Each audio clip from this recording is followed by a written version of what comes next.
ছদ্মবেশ নিয়ে প্রমাণ জোগাড় করে কাব্যর মুখোশ খুলে দিচ্ছে গীতা। সম্পূর্ণ জানতে ভিডিওটিতে একটি লাইক করে প্রথম থেকেই দেখতে থাকো। গল্পের শুরুতেই দেখা যায় ভজন মিত্তির ফোন করেছে পদ্মকে। পদ্ম তখন বলে, কি ব্যাপার, আপনি ফোন করেছেন? ভজন তখন বলে, ফোনটা স্বপ্নাদেবীকে দে।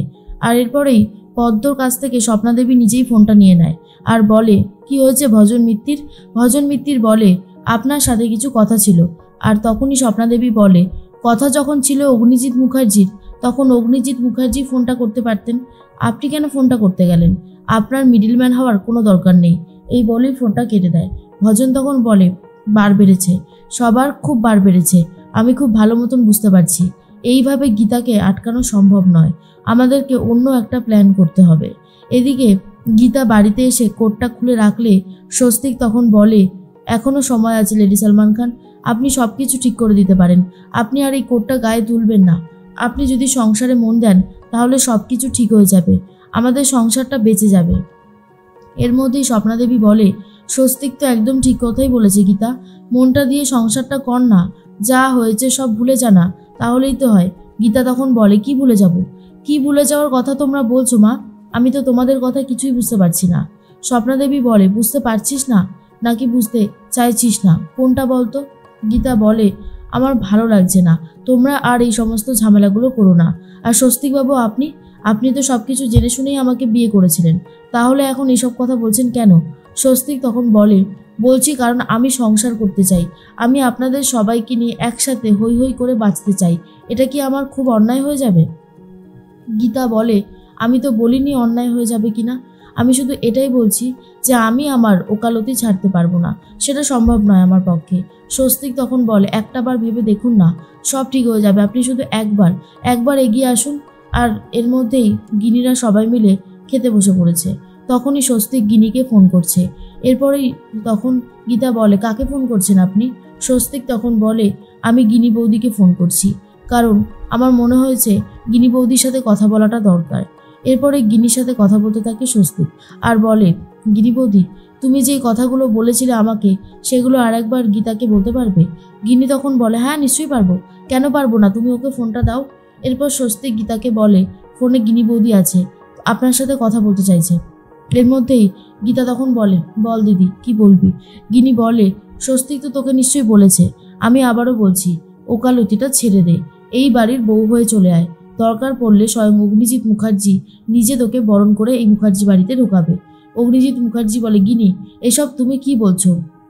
গিনি তখন বলে, আমি তো ভুল কিছু বলিনি বাবা, আপনি তো বলেছিলেন গীতা যদি ওকালতি ছেড়ে দেয় তাহলে আপনি নিজেই ওকে বরণ করে এই বাড়িতে ঢোকাবেন, তাহলে এখন আপনার কথা বদলে যাচ্ছে কেন?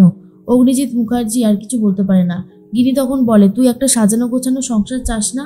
বল না, তোর বর তো চাইছে, স্বস্তিক তো এই বাড়িতে ফিরে আসতে চাইছে, স্বস্তিক চাইছে তোকে নিয়ে একটা সংসার পাততে, তুই সেই ইচ্ছেটায় জল ঢেলে দিতে পারিস না গীতা, তোর কিন্তু এই ইচ্ছেটা পূরণ করাটা দরকার স্বস্তিকের।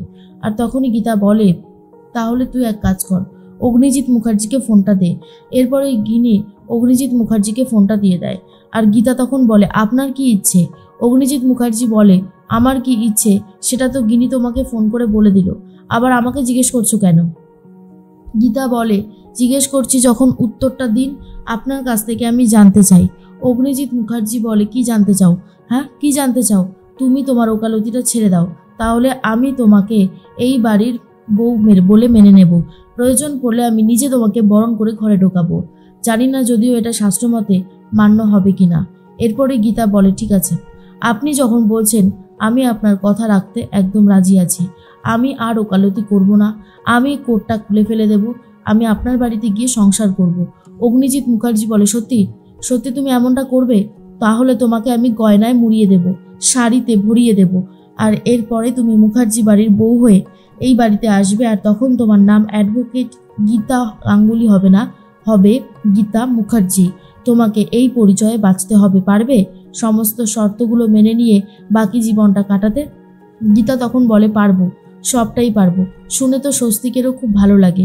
স্বপ্নাদেবীও বুঝতে পারে গীতা যদি এটা মেনে নেয় তাহলে এর থেকে ভালো কিছু বোধহয় আর হতে পারে না। অগ্নিজিৎ মুখার্জি বলে, তাহলে আমি সেই রকমভাবে ব্যবস্থা করছি। কিন্তু গীতা বারণ করে আর বলে, দাঁড়ান, এত তাড়াহুড়ো কিসের, আমারও কিছু শর্ত আছে। যদি আমি ওকালতি ছেড়ে দিই তাহলে আপনাকে লড়তে হবে, কৃপানের বিরুদ্ধে আপনাকে লড়তে হবে। আপনি কৃপানের শাস্তির ব্যবস্থা করবেন, দোয়েল আর ক্ষিতীশের শাস্তির ব্যবস্থা করবেন, তাহলেই এটা সম্ভব। যখন পদ্মকে শ্লীলতাহানি করা হয়েছিল তখন ওর কতটা কষ্ট হয়েছিল সেটা কি আপনি জানেন? যখন দেবরূপাকে মারা হয়েছিল তখন ওর কতটা কষ্ট হয়েছিল সেটা কি আপনি জানেন? তাই এইগুলোর বিচার আপনাকে করতে হবে। আমার সেলাইয়ের কথা তো আমি বাদই দিলাম, আমাকে মারবার চেষ্টা করা হয়েছিল, আমাকে এমন মার মেরেছে যে আমার পিঠে, আমার হাতে এখনও অনেকগুলো সেলাইয়ের দাগ দগদগ করছে। তাই আপনি যদি ওদের শাস্তির ব্যবস্থা করেন আর যদি ওদের বিরুদ্ধে কেস লড়েন, তাহলেই আমি সব কিছু মেনে নিয়ে আপনার বাড়িতে গিয়ে সংসার করতে একদম রাজি থাকব। আর এটা শোনার পরে অগ্নিজিৎ মুখার্জি রীতিমতো চমকে যায় আর ফোনটা কেটে দেয়। তখনই গিনি বলে, কি বলল বাবা? গীতা কি বলছে?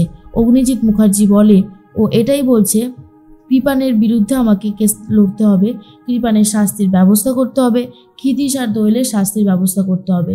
এটা কখনো সম্ভব নয়, এটা কখনো সম্ভব হতে পারে না। গিনি বলে, এই মেয়েটা না কোনোদিনও বদলাবে না। স্বপ্নাদেবী বলে, কিরে তুই কি সুখে থাকতে তোর ভূতে কেলোয় বলতো? কেন তুই বুঝতে পারছিস না অগ্নিজিৎ মুখার্জি এই কেসগুলো লড়বে না? অগ্নিজিৎ মুখার্জির এত বড় ব্যবসা, এত বড় উনি একজন উকিল, পয়সার তো কোনো অভাব নেই। তুই যে এই কথাগুলো বলছিস সেগুলো কেন বলছিস? গীতা তখন বলে, আমি কোনো কিছু ভুল বলেছি বলে তো আমার মনে হয় না, কারণ আমি যা বলেছি সেটা একদম অক্ষরে অক্ষরে সত্যি কথা।